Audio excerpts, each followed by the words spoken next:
자, 오늘은 요한계시록 8장과 9장을 두 장을 보도록 하겠습니다. 8장과 9장 한번 펴보시고 8장 9장의 전체 내용을 먼저 살짝 보면 8장 시작하는데 쉬운 성경은 이렇게 제목이 있네요. 일곱 번째 봉인. 그렇죠? 일곱 번째 인을 떼는 장면이 8장 1절부터 5절까지 나오고 그 다음에 6절부터는 일곱 천사와 나팔 이렇게 제목이 있는데 일곱 천사들이 일곱 나팔 각 하나씩 나팔을 받고 그 나팔을 하나씩 떼는 장면이 나오죠. 보시면은 7절에 첫 번째 천사가 나팔을 불자 이렇게 나와요. 8절에 두 번째 천사가 나팔을 불자. 그 다음에 10절에 보세요. 세 번째 천사가 나팔을 불자. 네, 12번에 네 번째 천사가 나팔을 불자. 그렇죠? 그 다음에 9장으로 넘어가면 9장 1절에 다섯 번째 천사가 나팔을 불자 이렇게 하고 나오는 거예요. 근데 여섯 번째 나팔은 언제 부나요? 쭉 가니까 13절에 가야 여섯 번째 나팔이 부는. 그러니까 지금 8장과 9장을 같이 보는 이유가 8장부터 시작해서 일곱 나팔 천사들이 하나씩 불기 시작하는 거예요.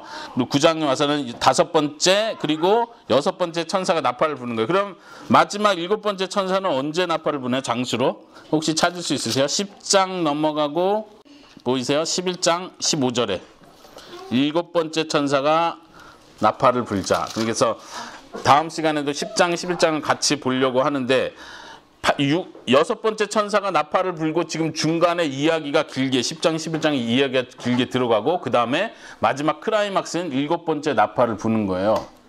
이해되십니까? 지금 우리가 8장 다시 돌아와서 8장 1절에 일곱 번째 인을 떼는 장면이 나오는데 사실 그 전으로 한번 가보세요. 자, 6장 12절에 보시면 어린 양이 여섯 번째 인을 떼자 하고 12절부터 17절까지 쭉 나왔어요. 그리고 17절에 이 큰 진노의 날이 다가왔으니 누가 이 진노를 견뎌내겠느냐 누가 서리오 이렇게 말하고 7장의 내용 전체가 지금 여섯 번째 인 다음에 일곱 번째 인 사이에 이야기가 들어가 있는 거예요. 지금 나팔도 마찬가지라는 얘기예요. 첫 번째부터 여섯 번째까지 나팔이 쭉 순서대로 가다가 여섯 번째에서 딱 멈추고 이야기가 또 하나가 싹 등장을 하고 그 다음에 가서야 일곱 번째 나팔을 분다는 얘기예요. 자, 다시 여러분들 교재하고 같이 오늘은 성경 본문을 같이 보도록 하겠습니다. 25페이지 교재를 보면서 성경 본문을 하나씩 보도록 하겠습니다. 자, 오늘 제목은요. 나팔 심판 시리즈 하고 소제목으로 기도에 응답하시는 하나님 이렇게 제목을 달았어요. 먼저 나팔 심판 시리즈가 나오기 전에 8장 1절부터 5절까지가 일곱 번째 인을 떼시는 장면이라고 했습니다. 그렇죠? 그 교재 제목에 보시면 일곱 번째 인을 떼심 그리고 소제목으로 성도들의 기도가 응답됨. 어린 양이 일곱째 인을 떼는 그 클라이막스 장면에서부터 8장 1절에 보니까 일곱 번째 인을 떼니까 반 시간쯤 조용해졌다고 했습니다.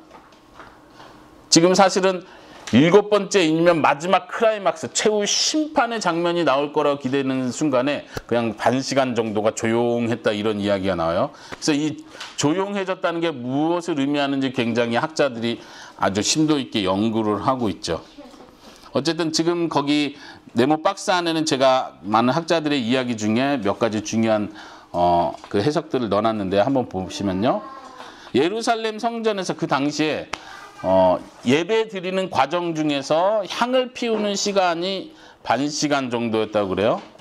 그리고 예배 시간에서 향을 피우고 그 다음에 나팔 소리가 나고 그 다음에 전제를 이런 예배 순서의 패턴이 있는데 그거를 의미할 것이다. 그때를 연상시키는 것이다. 다시 말하면 향을 피우는 것 자체가 예배에서 고요함을 유지하는 것. 그리고 그 아래 구절과 같이 연결해 보면 유대 문헌들에 보면 하나님께서 백성들의 기도를 듣기 위해서 하늘을 조용하게 하셨다. 이건 유대 문헌들 그런 것들을 보면 그런 표현들이 나와 있다는 거예요. 그러니까 이것은 예수님께서 어린 양께서 마지막 일곱 번째 인을 떼는 그 클라이막스 순간에 하나님께서 성도들의 기도를 듣기 위해서 지금 온 만물을 조용하게 만드셨다 이렇게 보는 거예요. 그런데 중요한 것은 어떤 기도를 듣기 위해서일까요?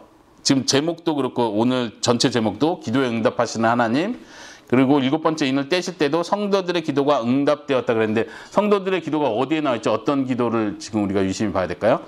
그 전 우리가 살펴봤던 내용에서 봐야겠죠?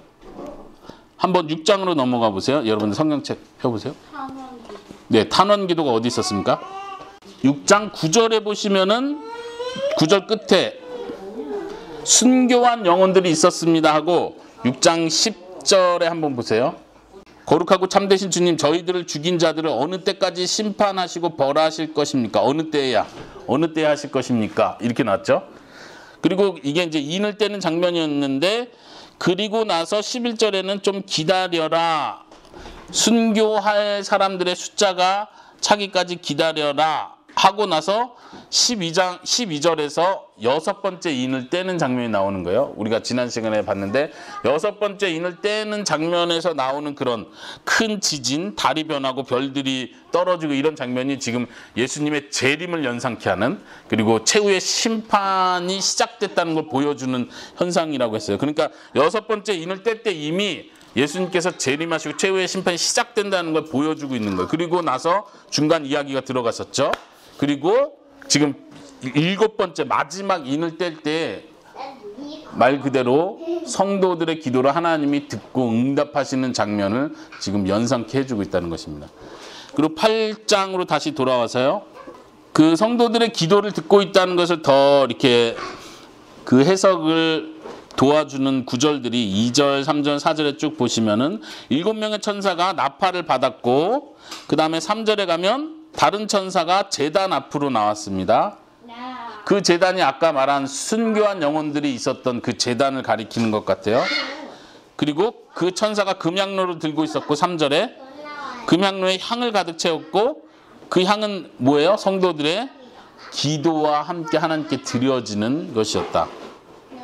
4절에서도 향의 연기가 천사의 손에서 하나님께로 올라갔습니다. 그러니까 그 아까 우리 교재에서 본 스위트나 보컴이 말한 지금 이 조용해진 것이 무엇을 의미하느냐 했을 때, 성도들의 기도가 지금 하나님께 올려드려지는 그 조용한 시간, 반 시간 동안 조용한 그걸 의미하는구나라고 우리가 생각할 수 있는 거예요. 이해되십니까? 근데 이게 왜 중요하냐? 하나님께서 마지막 인을 떼시고 이 세상에 최후 심판, 최후 종결을 내는 그 순간 자체가 성도들의 기도에 대한 응답이라는 것을 우리가 이해해야 됩니다. 오늘 강의 제목이 바로 그거예요. 기도에 응답하시는 하나님. 우리가 나팔 심판 시리즈를 그 다음으로 쭉 보겠지만, 나팔 심판 시리즈도 결국은 하나님께서 성도들의 기도에 응답하시는 그 과정 속에서 세상을 계속해서 심판하신다는 걸 보여주고 있다는 것입니다. 그 큰 흐름 자체가, 그 맥락으로 오늘 쭉 살펴보도록 하겠습니다. 네, 넘어가 보겠습니다. 그 제목에서 처음 4개의 나팔 심판, 8장 6절부터 13절까지의 내용입니다. 한번 교재로 다시 돌아와서 거기 보면 제가 표로 잘 표시를 해놨어요. 7 나팔을 받고 7 천사가 7 나팔을 받았다고 했는데, 거기 교재에 보시면은 이게 누구를 가리키는가, 7 천사는 누구를 가리키는가 이렇게 생각해 볼 수 있겠죠. 근데 이게 정확히 누구다를 찾아내는 게 중요한 것이 아니라 지금 이건 무엇을 의미하고 무엇을 상징하고 있는가를 생각하는 게 중요한 거예요. 제가 거기다 써놨죠. 7 나팔은 무엇을 연상케 한다? 여리고성 정복 전쟁을. 네. 예. 표 바로 위에 있죠. 우리 어린이들도 그렇고 여리고성 정복 전쟁은 우리가 잘 알잖아요. 여리고성을 매일 한 바퀴씩 돌다가 7일째 7바퀴를 돌고 어떻게 해서 무너지죠?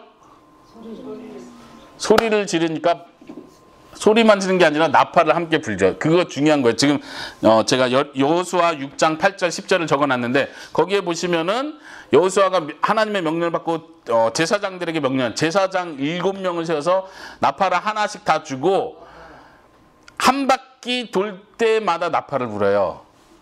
우리가 잘 모르죠. 그냥 조용히 돌았다 생각하잖아요. 사람들은 다 조용히 해야 되는데 나팔은 부는 거예요. 첫 번째 날도 나팔 불고, 두 번째 나팔, 세 번째 나팔, 네 번째 날, 다섯 번째 날, 여섯 번째 날 계속 나팔을 불면서 행진하는 거예요. 지금 요한계시록 그런 장면을 보여주고 있다는 거예요. 7번의 나팔 부는 장면을 보여주고, 마지막 7번째 나팔이 불었을 때 이 세상이 종결되는 장면을 보여주고 있다는 거예요. 요한계시록 그런 이미지들을 지금 가져오고 있다는 걸 지금 보여주려고 하는 거고요. 거기 표에 보시면은요, 제일 왼쪽에 나팔 심판 시리즈가 나와 있어요. 그리고 가운데는 출애굽의 재앙들의 순서가 지금 섞여서 나오고 지금 나팔 심판 시리즈 순서대로 첫 번째 나팔을 불었을 때 우박이 떨어지고 불과 피가 그 상징적으로 떨어지는 걸 보여줘. 두 번째 나팔을 불었을 땐 바다가 피로 변하는 거, 세 번째 나팔을 불었을 땐 물을 마시지 못하고, 네 번째 때는 두려움, 어두움이 있고, 다섯 번째는 황충과 어둠이 나오고. 지금 이 장면들이 그 옆에 나온 출애굽기 때 장면을 굉장히 그대로 연상시켜 준다는 거예요. 그리고 제일 오른쪽에 대접 심판 시리즈에는 이제 나중에 마지막 세 번째 심판 시리즈 대접 심판을 볼 텐데, 그때도 출애굽 재앙들과 그 내용들이 섞여 있지만, 순서는 섞여 있지만 출애굽 재앙들의 그 모습을 그대로 보여주고 있는 그 도표가 지금 그걸 정리해 놨습니다. 자, 일곱 개의 나팔은 각 나팔마다 하나님께서 심판하시고 재앙을 내리신다는 걸 보여준다. 그러면은 누구를 심판하시는 걸까요? 출애굽 시대를 다시 돌아가 봐서 하나님께서는 출애굽에 내린 재앙들을 통해서 무엇을 심판하셨고 무슨 목적으로 그 심판들을 하셨죠? 출애굽 때. 각 신한테 예, 이집트에 있는 신들을 심판한다는 의미가 있었고, 실제로는 누가 피해를 보고 누가 재앙을 받은 거예요? 파라오와 이집트의 백성들. 그럼 이스라엘 백성들은 어떻게 됐었나요? 기억하시나요? 같이 죽었나요? 같이 가축도 죽고 같이 어둠 속에 들어가 했나요? 그렇지 않죠. 출애굽 재앙의 이미지를 통해서 요한계시록에서 보여주려고 하는 것이 무엇이냐? 하나님께서 하나님의 선택한 백성들을 심판하는 게 목적이 아니라는 걸 보여주는 거예요. 분명히 불신자들, 하나님의 인을 맞지 않은 자들을 하나님께서 지금 심판하고 있다는 이미지를 그대로 보여준다는 거예요. 이따 그런 표현을 한번 확인해 보도록 하겠습니다. 자, 교재 25페이지 제일 끝에 보면 첫째 나팔, 그리고 두 번째 나팔이 있어요. 첫 번째 나팔을 보면 피 섞인 우박과 불이 땅에 쏟아짐, 출애굽기 구절이 있고요. 그리고 심판의 제한성이라고 써 있죠. 땅과 수목의 3분의 1이 타버린다. 그러니까 전체가 타버린다는 얘기를 하지 않고 하나님께서 심판하신데 하나님께서 나름대로 여기까지만 선을 긋는 거예요. 제한을 두시는 거예요. 이것은 하나님께서 심판하시지만 이 심판은 지금 컨트롤하고 계시다는 걸 보여주는 표현으로 이해하시면 됩니다. 그리고 피와 불에 대한 심판의 이미지도 거기 성경 구절 적었는 대로 요엘서에 보시면 이런 이미지들이 있어요. 구약에서 하나님께서 심판하신다 할 때 사용했던 그런 표현들을 지금 계속 가지고 있다는 거예요. 이런 우리가 지금 요한계시록 계속 보면서 확인했지만 지금 어떤 이미지들, 환상들, 그림들이 지금 사도 요한이 상상으로 만들어낸 게 아니라 구약에 있던 이미지들, 그림들 계속 가져오는 걸 봤어요. 그래서 계속 성경 구절을 인용을 했는데 여기서도 마찬가지예요. 피 섞인 우박과 불이 땅에 쏟아진다는 건 출애굽기 당시에 그 이미지를 가져오는 거고, 요엘서에서 표현했던 그 단어들을 그대로 가지고 오는 거예요. 뭘 의미할까요? 이게 지금 계속 반복적으로 물어보는 거예요. 뭘 의미하는 건가요? 그 이미지를 가져온다는 것 자체가 뭘 보여주려고 하는 거예요? 예? 심판한다. 그치. 구약시대야 선지자들 통해서 약속하셨던 하나님의 말씀에 불순종하는 자들, 특히 이제 우리가 전체 문맥을 보면 계속해서 우상 숭배하는 자들, 하나님 앞에서 하나님의 법을 어기는 자들에 대한 심판을 얘기할 때 계속 나오는 이미지들 그대로 가져온다는 건 지금 요한계시록이 그 하나님께서 말씀하셨던 그 심판의 때가 완성된다, 이루어진다는 걸 계속해서 보여주는 거예요. 맞죠? 여기까지 이해되잖아요. 근데 요한계시록을 삐딱한 각도로 해석하는 사람들은 자꾸 이런 이미지들을 가지고 이게 뭘 의미할까라고 하면서 피 섞인 우박? 이거는 핵폭탄을 말하나 보다. 이런 식으로 가는 거예요. 이미지들을 오늘날 현대 관점으로 자꾸 해석을 하려고 한다 이 말이에요. 근데 그렇게 해석하는 게 아니라 구약에 나왔던 이미지가 뭘 의미했는지를 자꾸 생각하는 패턴으로 해석을 해야 된다는 겁니다. 아주 중요한 기준이에요. 자, 두 번째 나팔을 불 때는 어떤 일이 일어나요? 한번 보세요. 교재를 볼게요. 불붙는 큰 산과 같은 것이 바다에 던져진다. 예레미야서 51장 25절에 그런 표현이 있어요. 불붙는 산이라는 표현이 있기 때문에 그걸 그대로 가져온 거예요. 거기 보면 제일 아랫줄에 AD 79년에 베수비오 화산 폭발, 뒤로 넘겨서 79년에 아주 큰 화산 폭발이 있었어요. 이탈리아 지역에. 그래서 우리가 잘 아는 폼페이 지역에 완전 순식간에 다 그 도시 자체 다 화산 폭발로 사라진 거 우리가 역사에서 듣잖아요. 그 사건을 얘기하는 거예요.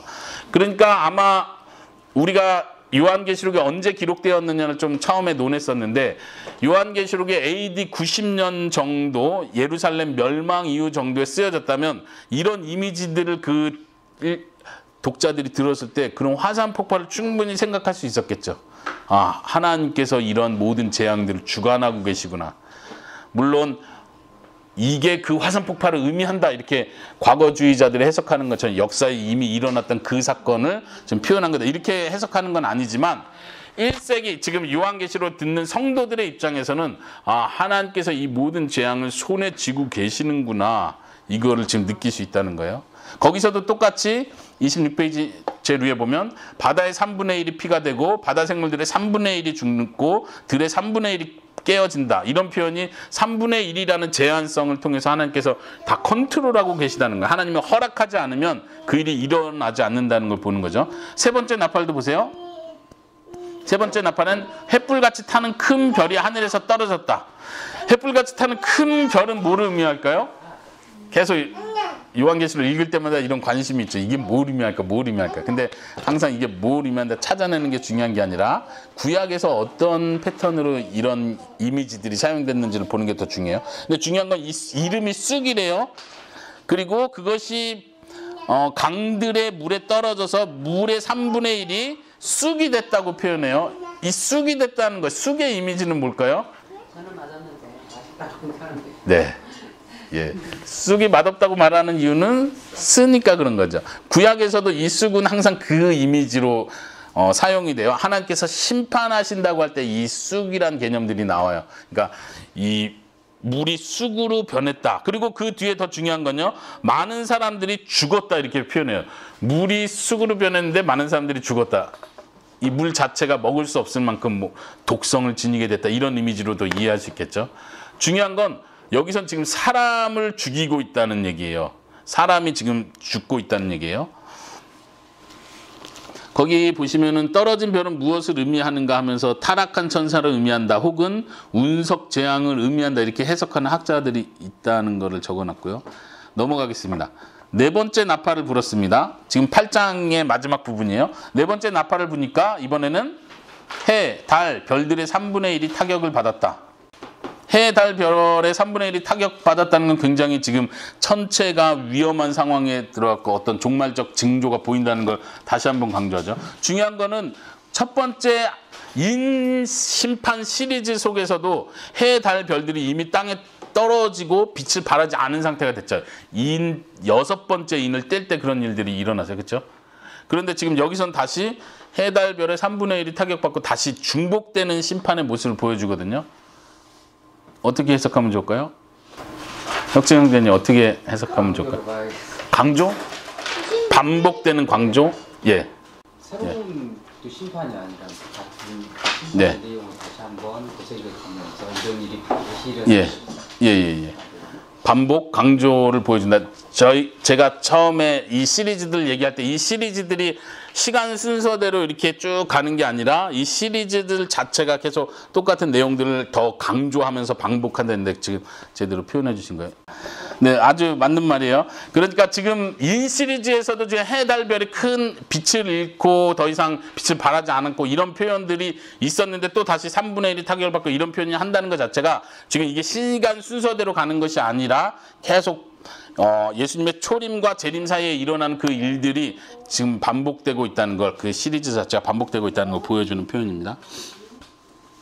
네, 여기서도 똑같이 3분의 1이라는 표현을 계속 하는 걸 통해서 하나님께서 그 심판을 제한하고 있다, 컨트롤하고 있다는 것을 보여줍니다. 특별히 아까 출애굽 이집트 재앙하고 연결해서 생각했는데 이집트 재앙 때도 하나님께서 태양을 가려서 흑암이 3일 동안 있게 했는데 그때 이스라엘이 거주했던 땅, 고센 땅에는 빛이 있었죠. 이런 것이 그런 걸 의미하죠. 태양이 가려져서 빛을 발하지 않았는데 고센 땅은 밝았어요. 마치 지금 여기서 표현하듯이 3분의 1만 해를 입은 그런 것 같은 느낌을 준다는 얘기죠. 하나님께서 선택한 자들에겐 여전히 빛을 비춰주고 계시다는 어떤 은혜의 상징일 수도 있다는 거예요. 바다의 3분의 1이 죽었다 이런 표현할 때도 나머지는 하나님께서 은혜를 베풀고 계시다는 그런 이미지들을 보여주고 있는 거죠.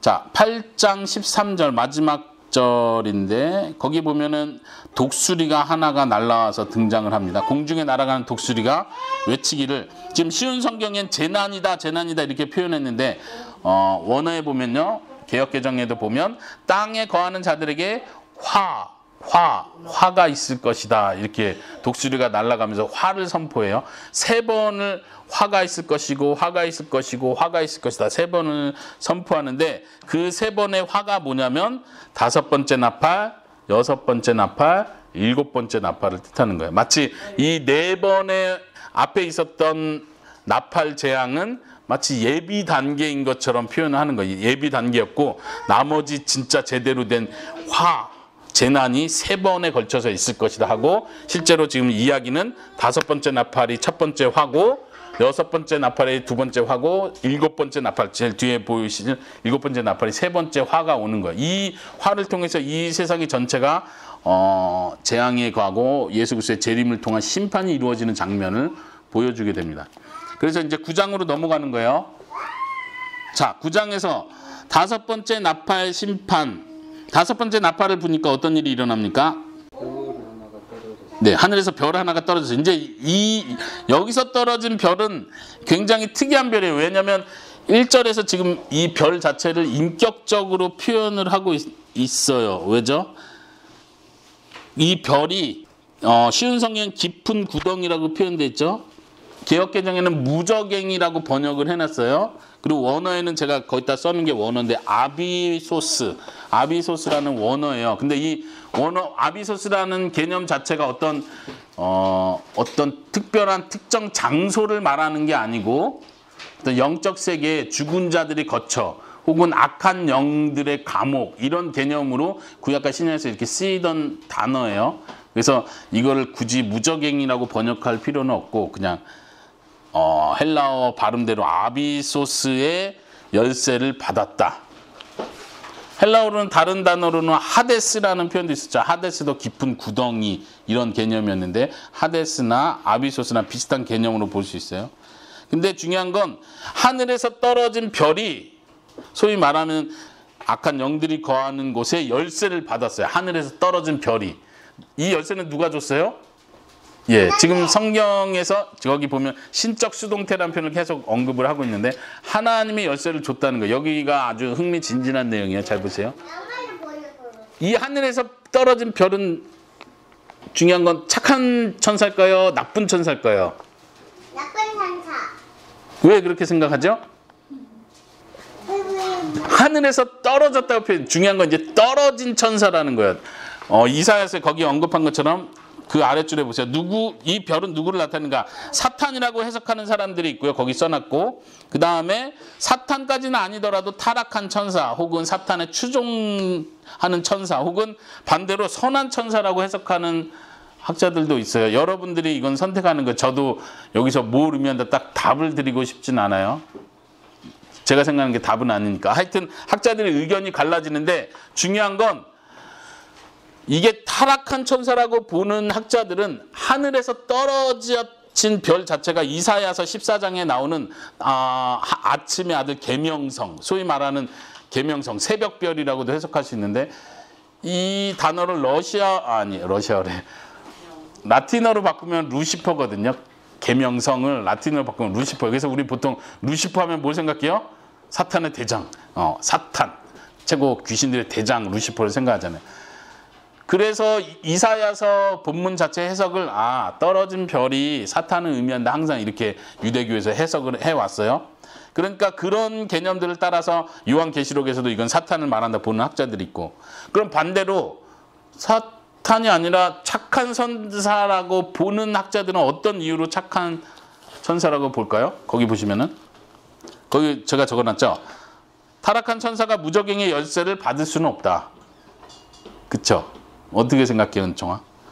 그리고 무저갱, 아까 악한 영들이 거주하는 거처라고 했잖아요. 감옥으로도 표현할 수 있는데 그 하늘에서 떨어진 별이 무저갱의 열쇠를 받아서 어떻게 해요? 그거를 열어줘요. 열어주니까 여기서 악한 영들이 나오는 거예요. 그래서 악한 영들이 나와서 이 세상을 심판하는 거예요. 그럼 이걸 열어준 천사는 착한 천사예요, 나쁜 천사예요? 그냥 지금 학자들에 따라서 그게 달라진다는 얘기예요. 여러분들은 어떻게 생각하십니까? 근데 어느 쪽도 다 가능할 것 같은데 왜냐면 네, 아까 어느 쪽도 다 가능할 것 같아요. 천사들도 다 하나님의 명령을 받고 그 인간에게 고통이나 그런 거를 줄 수 있는 권한을 가졌었던 것도 그렇고 아니면 사탄도 욥이나 그런 데에서도 보면은 하나님의 명령에 의해서지만 어느 그쵸. 정도 하는 것도 예. 있고 예, 욥기 얘기를 했는데 욥기에도 보면은 고소하는 자가 와서 하나님의 허락을 받고 악한 일을 하는 거잖아요. 아주 좋은 관찰이었어요. 악한 영도 그렇게 할 수 있다. 그럼 착한 천사라고 보는 것도 하나님의 명령을 수행하는 차원에서 순종하는 천사다 이렇게 해석할 수도 있고, 그런 의미에서 어떻게 보면은 이게 악하다 착하다를 결정하는 게 중요하지 않은 거예요. 때로는 이게 한쪽 해석을 너무 집요하게 고집하는 것 자체가 문제가 될 수도 있어요. 네.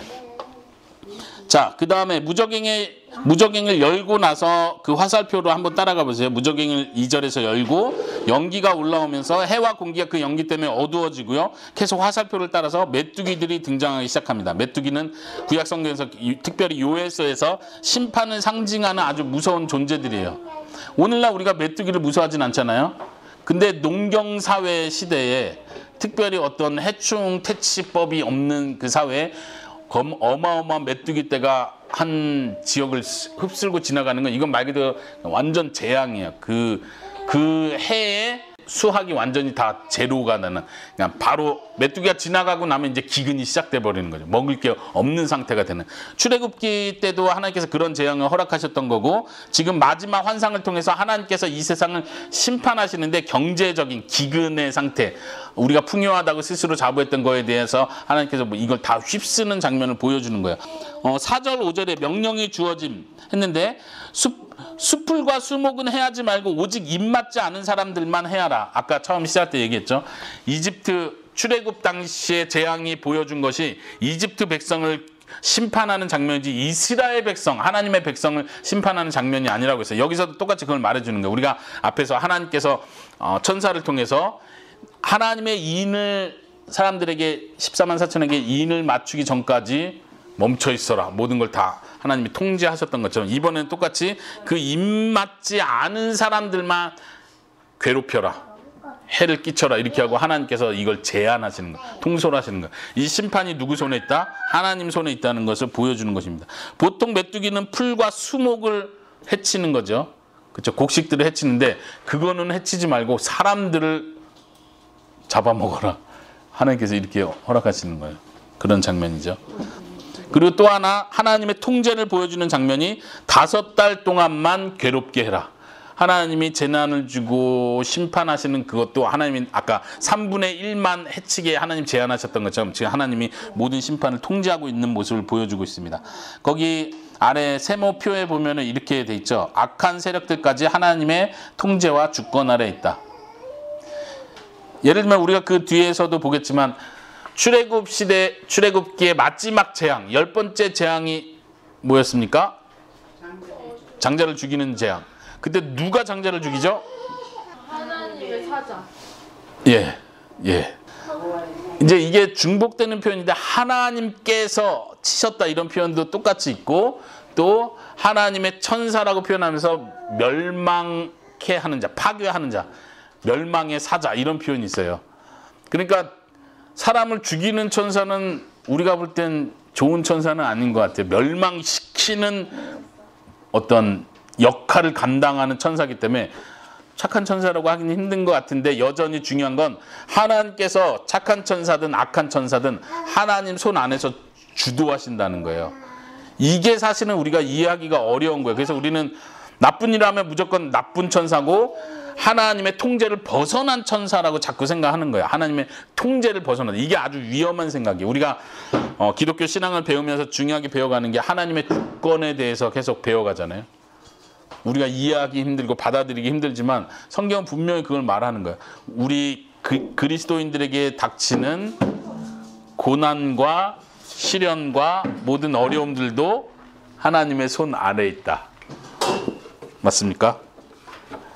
지금 우리가 요한계시록에서 보는 것은 하나님께서 악한 영들, 악한 천사들까지도 하나님의 손 안에 있다. 이걸 보여주는 것입니다. 네, 여러분들 26페이지 메뚜기들의 모양을 한번 보실게요.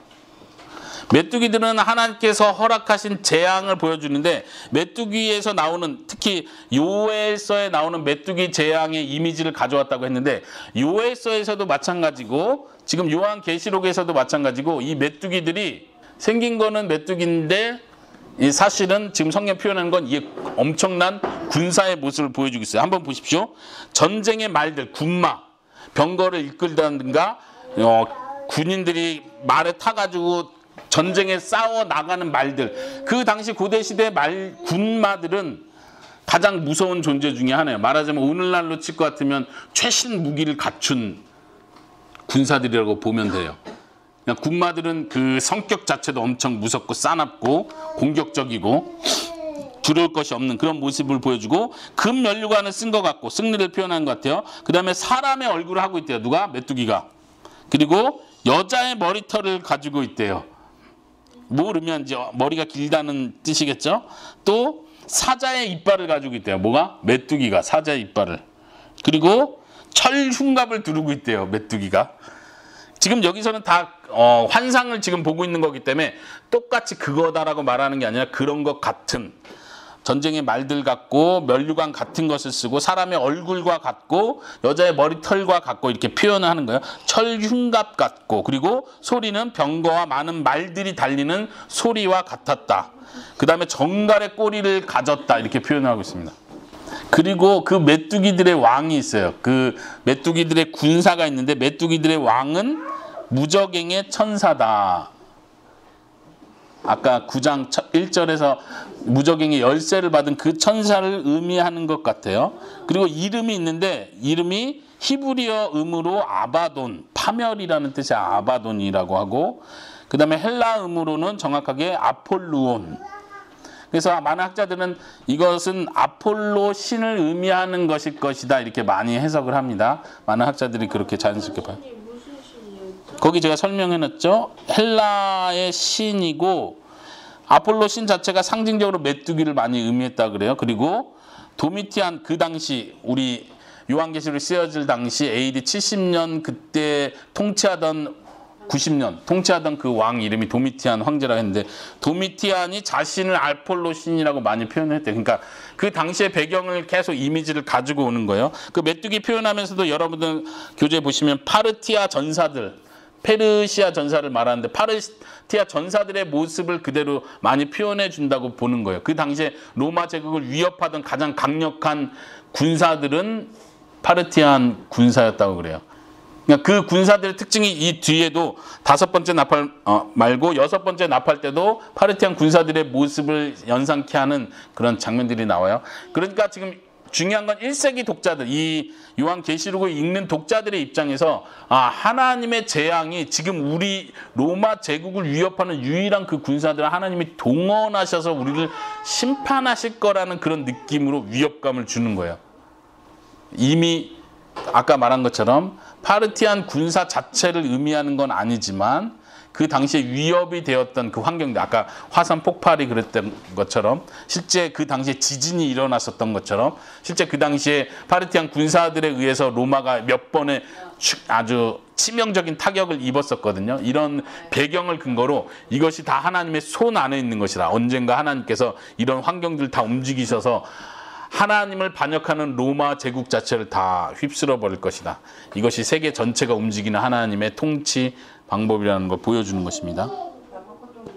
네, 한번 넘어가 보도록 하겠습니다. 그 제일 12절에, 제일 아랫줄 12절에 보면 첫 번째 화가 지나갔다. 그렇지만 2개의 화가 남아있다. 이렇게 하면서 지금 6번째 나팔로 넘어갑니다. 27페이지입니다. 이번에는 이제 6번째 나팔을 부는 장면. 지금 5번째 나팔, 6번째 나팔 이야기는 길게 해요. 왜냐하면 이게 지금 핵심이기 때문에. 아까 첫 번째 화였다. 그 다음에 이제 두 개의 화가 남았다 하기 때문에 이 화를 자세히 설명하는 거예요. 6번째 나팔을 불었을 때는 어떤 일이 일어나냐면 12절부터요. 하나님 앞 금제단의 넷불에서 한 음성이 났다.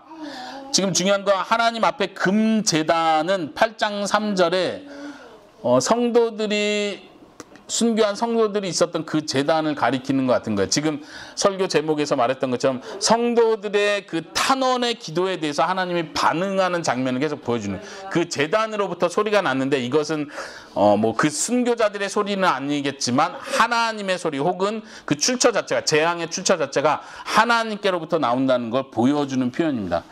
그 소리가 나기를 큰 강 유브라데스에 결박되어 있는 4명의 천사를 놓아주어라 이런 음성이 들리는 거예요.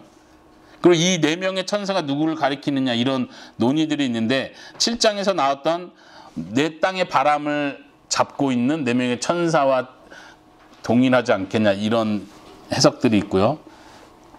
그 다음에 거기 아래 표현된 것처럼 성도들의 기도의 응답으로 심판이 이루어진다는 걸 보여주고 있습니다. 결박되었던 그 4천사는 타락한 천사인가? 여기서도 계속 지금 그걸 타락한 천사인가 착한 천사인가를 계속 따져요. 지금 학자들 이름을 적어놨는데 학자들마다 항상 팽팽하게 양쪽에 있다는 걸 생각하시면 되겠습니다. 그러면 이제 유브라데 강에서부터 결박된 천사를 놓아주라고 했는데 유브라테스 강은 그 당시에 있는 강의 이름이잖아요. 그 지역 강의 이름을 그대로 사용했는데 유브라테스 강이 뭘 의미하는지 생각해 봐야겠죠. 거기 표현한 대로 유브라테스 강은 로마 제국의 경계선이에요. 아까 파르티아 군사가 있는 페르시아 제국과 로마 제국의 경계선이 되는 것이 바로 유브라테스 강이에요. 근데 그쪽에 있는 4명의 천사들을 놓아줌으로써 이 재난이 시작되는 거예요. 마치 이거 전쟁이야. 하나님께서 이제 전쟁을 일으키시는구나를 사람들이 느낄 수 있는 아주 생생한 이미지가 되는 거죠.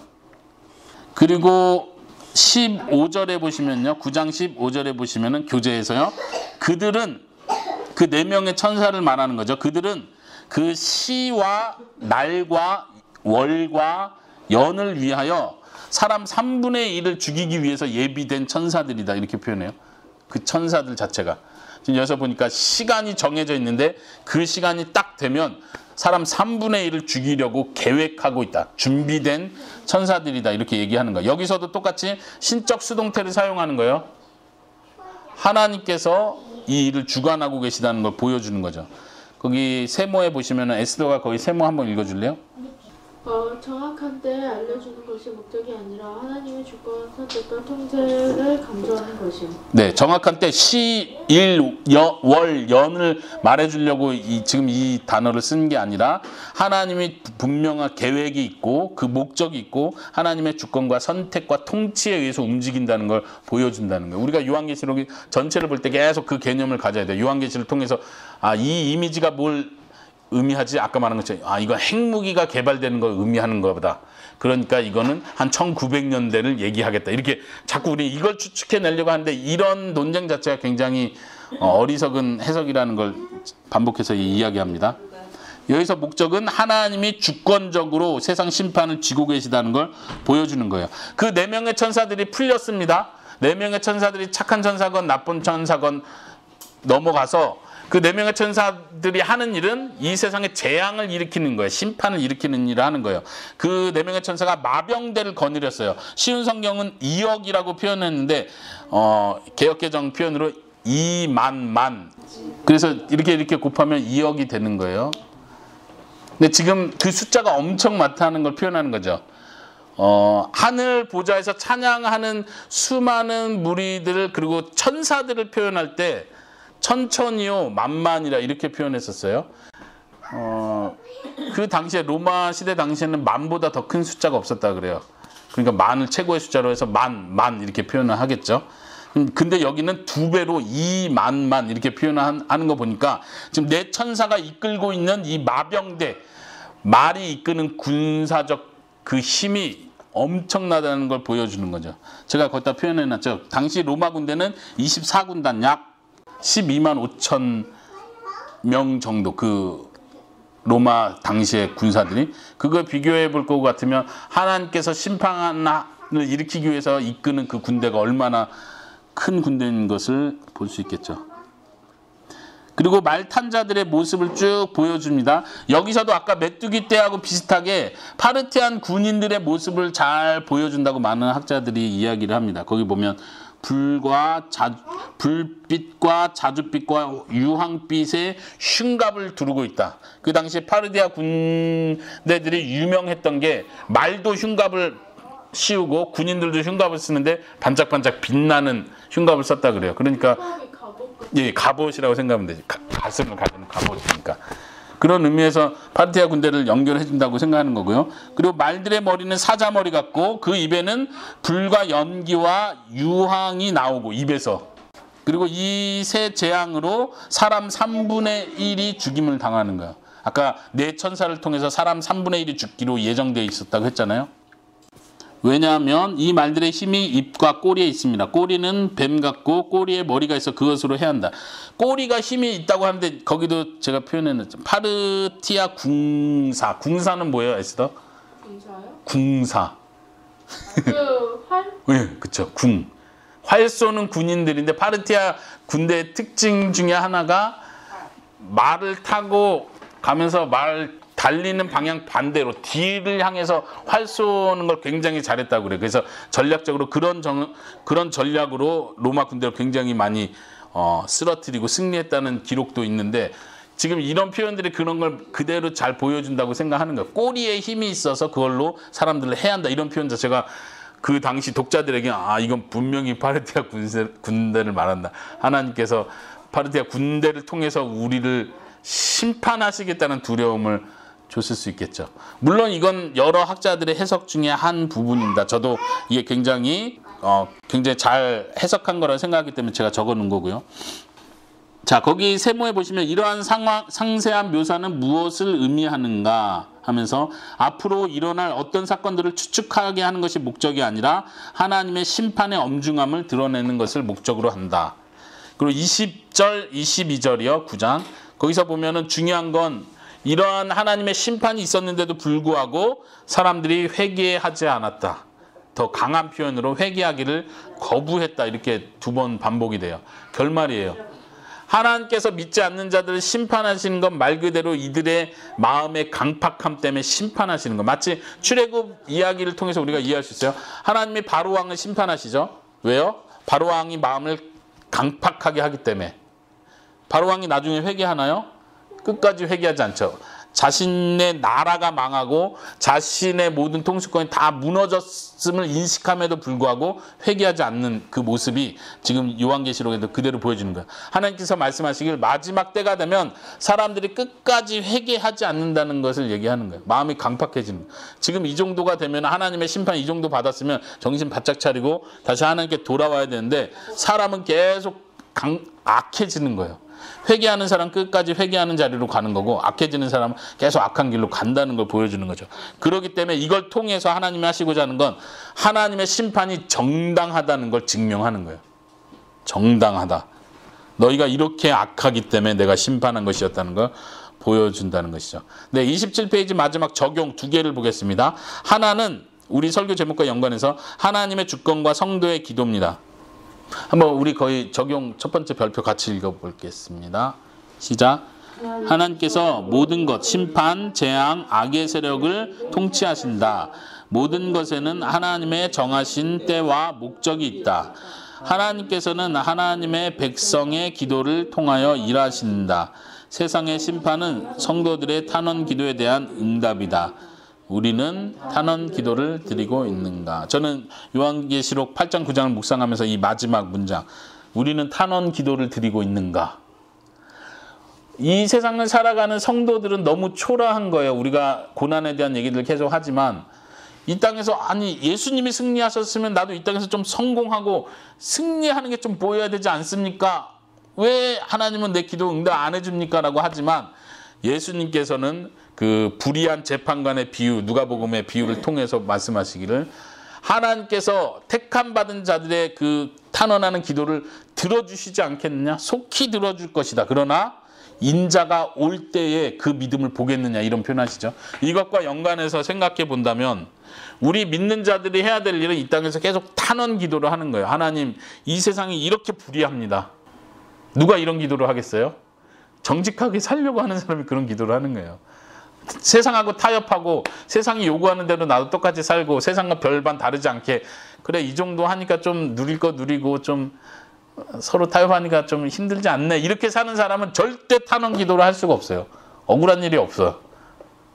근데 탄원 기도는 예수님을 믿는 사람들이 하는 거야. 하나님이 어떻게 세상이 이렇습니까? 내가 이렇게 정직하게 살려고 했는데 하나님 말씀대로 살려고 하는데 왜 나한테 따라오는 건 이거밖에 없습니까? 하나님께서 믿음에 타협하지 말라고 해서 타협하지 않는 길을 가는데 제가 지금 죽을 지경입니다. 마치 사형 선고를 받은 것 같습니다.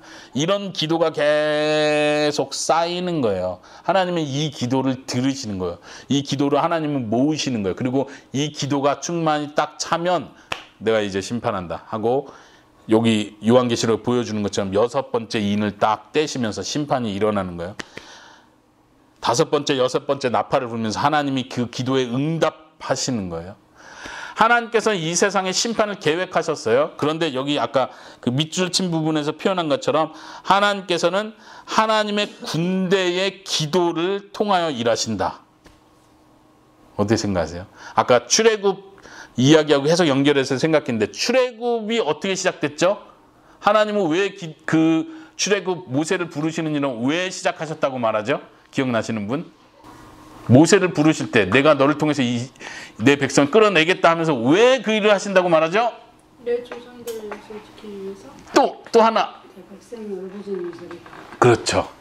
출애굽기에 보면 내 백성이 울부짖는 소리를 내가 들었다. 그래서 내가 구원할 것이다. 이게 기도예요. 탄원의 기도. 우리 믿는 사람들이 탄원의 기도를 하나님께 드려야 되는 거예요. 하나님, 내가 주의 믿음을 지키기 위해서 이 길을 끝까지 가겠습니다. 하나님이 보복해 주십시오. 하나님 우리한테 명령하길 너가 보복하려고 하지 마라. 너가 보복하는 게 아니야. 내가 한다. 너는 참아라. 인내해라. 고난의 길을 가라. 내가 보복한다. 기다려라. 근데 우린 그걸 못 기다리는 거예요. 그리고 자꾸 이 땅에서 내가 다 해결하려고 하는 거죠. 그리고 탄원할 일은 별로 없어지는 거예요. 왜냐면 이미 내가 다 웬만큼 복수했어. 이게 아니라는 거예요. 우리 믿는 자들이 가는 길은 이 요한계시록 전체 배경에서 말한 것처럼 우상 숭배하지 않는 거. 이건 세상과 타협하지 않는 믿음을 가리키는 거예요. 세상과 타협하지 않은 사람들이 하는 기도는 하나님 언제까지 참으십니까? 하나님 언제 심판하십니까? 이 기도가 나오는 거죠. 하나님께서는 그 기도를 통해서 이 세상 역사를 심판하시고 새롭게 하신다. 기억하시기 바랍니다. 두 번째 적용은요. 해석 오류를 경계하라 하고 이렇게 제가 쭉 적어놨습니다. 거기 쭉 읽어보시면 알겠지만 많은 신학자들이 그리고 많은 목사님들이 잘못 해석하는 것 중에 하나가 지금 여기 나온 이미지들을 막 자꾸 오늘날에 거기 적어놨죠. 산불, 화산폭발, 운석, 헬기, 탱크. 메뚜기 때는 헬기를 연상시키니까 그 다음에 뭐 마병되는 오늘날의 탱크다 뭐 이러고 유황으로 심판하신다 그러니까 이건 핵미사일을 의미한다 막 이런 식으로 해석하는 거예요. 혹은 과거에 일어났던 역사들 페르시아 제국 아까 얘기했는데 페르시아 제국을 통해서 하나님 이미 심판한 거구나. 과거주의자들은 그렇게 해석하는 거였어요. 이미 1세기 안에 요한계시록에 대한 해석이 다 끝났다라고 보는 게 과거주의 해석이라 했잖아요. 그렇다든가 오늘날의 어떤 자연재해들 예를 들면 뭐 지진이 일어난다고 했는데 인류의 역사를 보니까 몇 년도에 가장 큰 지진이 일어났다. 그 몇 년도가 성경 몇 장 몇 절에서 말하는 그 재난이 일어난 때구나.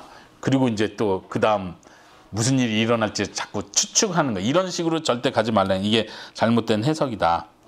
네. 그럼 마지막 그 세모에 보시면요. 같이 한번 마지막 문장 읽어볼까요? 시작. 심판 시리즈 환상의 목적은 종말론적 시간표를 제공하는 데 있지 않다.